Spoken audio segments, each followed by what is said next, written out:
Schmigadoon is back for its second season, and we got a chance to sit down with the co-creator and writer of the series, Cinco Paul.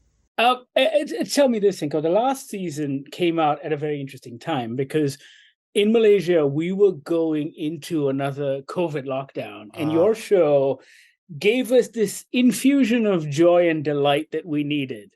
But the tone of season 2 is quite different. And we spoke for season 1, and I remember you saying that if it could make one person smile and giggle a little bit, you'd be very happy. What are you hoping from season 2? Yeah, I mean, I hope we always want to put, even though things get darker and grittier in season 2, still we're a comedy, right? And so hopefully we kept the tone as light as we could. But it was kind of like a very real thing. Melissa and Josh have to go back into the real world. You can't stay in Schmigadoon, right? None of us can. And so that was what really informed what the second season would be about. Like, what if you go back into the real world and then you lose that magic because you can't, it's not going to last forever. And then you want it back, but you can never go back, And so this season is really about, in a world that is so hard and there are no happy endings, how do you find joy?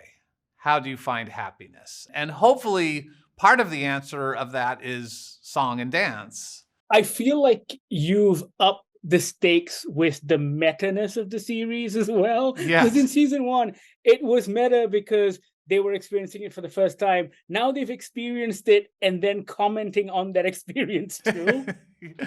Yeah, it was. I sort of wanted to comment on the fans too that maybe wanted more Schmigadoon. And it's like, we're not going to give you more Schmigadoon. There's no more Schmigadoon. Now we're in Schmicago. Tell me this. The one thing I've encountered, or the problem I've encountered, now I'm a big musical theater fan, but convincing people to watch your show has been a little difficult because people aren't necessarily open to musical theater. I'm curious as to what your pitch was to Apple TV to convince them to make something like this. Yeah, I mean, when we pitched, we said this is for people who love musical theater or it's for people who hate musical theater. Because Josh, Keegan's character hates musical theater. So he was always the entry point for those people. I know it's still a hard sell. Like there are some people that if you say it's a musical, they want nothing to do with it. But I've always stupid. But who cares about those people, right? Exactly. But I've always felt the show is a comedy about being in a musical that then secretly becomes a musical. So hopefully the comedy pulls people in first if they have a resistance to people bursting into song, which they shouldn't because it's magical. No, I think you're absolutely right. I mean, I'm biased, of course, but I'm out of time, but you've pulled it off again. Central Park, My Crazy Ex-Girlfriend, and your show deliver bangers week after week. Thank you for that. Thank you so much. I appreciate it. Welcome to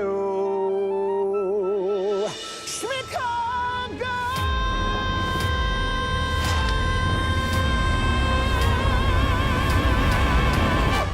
Tell us what you think of Schmigadoon Season 2. Sound off in the comments below. Don't forget to check out our other interviews with everyone involved in the series. Tell your friends, tell your family, like, subscribe, follow. You know what to do.